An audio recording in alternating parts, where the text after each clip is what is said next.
Howdy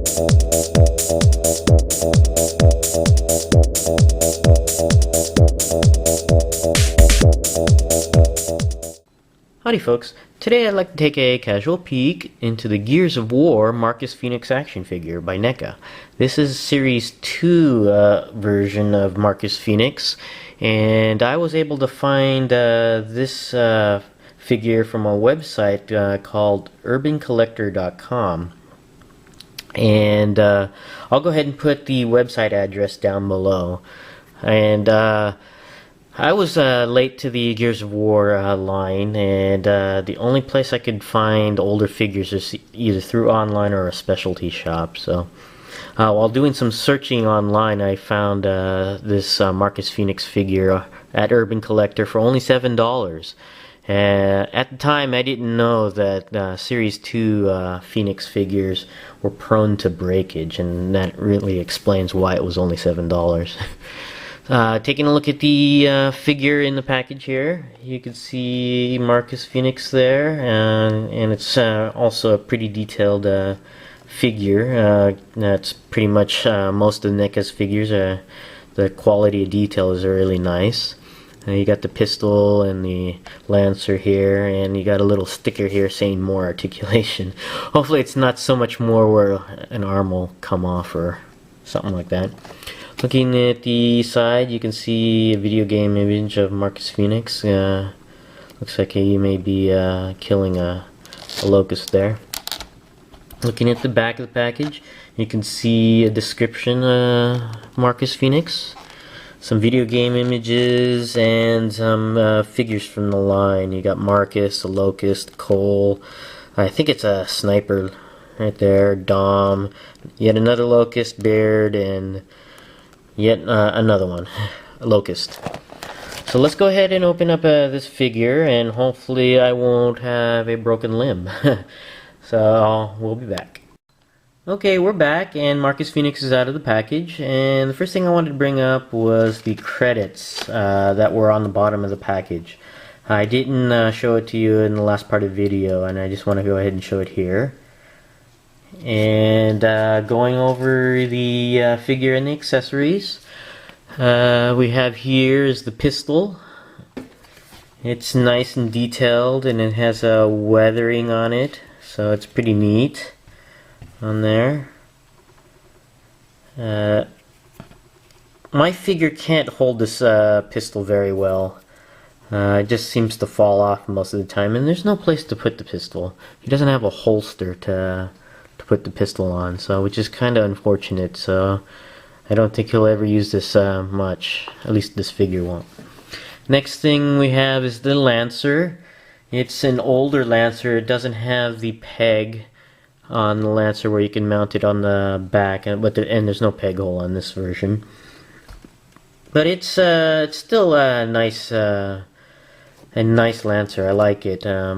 Like the pistol, the Marcus Fenix figure has a hard time holding on to it, so I have to put it in both hands. He can't hold it one-handed. So, but taking a look at the details here, again, very nice detail on there, nice and bloodied. Got blood splattered all over it. Hopefully that's from a locust on there. And it has a swivel out handle when he wants to use the chainsaw mode on there. That's a nice sight. I like that they included this sight there. And also, I don't know if you can see it here, it's got this skull on there, the Gears of War logo. So that's pretty cool. Looking at the figure here, I have been extra careful not to move any of the joints too much in fear of actually breaking the figure.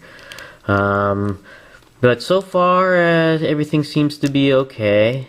But taking a look at this figure is very nice and detailed, as are all NECA figures. Just look at the face of Marcus Fenix there. It's nice and scarred on there. And he's got that scowl and goatee. Like the bandana on there. It looks like it's a little torn there, revealing some of his hair. I think that's kind of neat there. They added that. The logo here looks like it was scuffed during the packaging on there, but I don't mind because I just chalk it up to battle damage. So, but very nice detail. Even have some splatters of mud, like he's gone through the ruins and stuff. I think that's actually really neat on there. He's got these pouches in the back.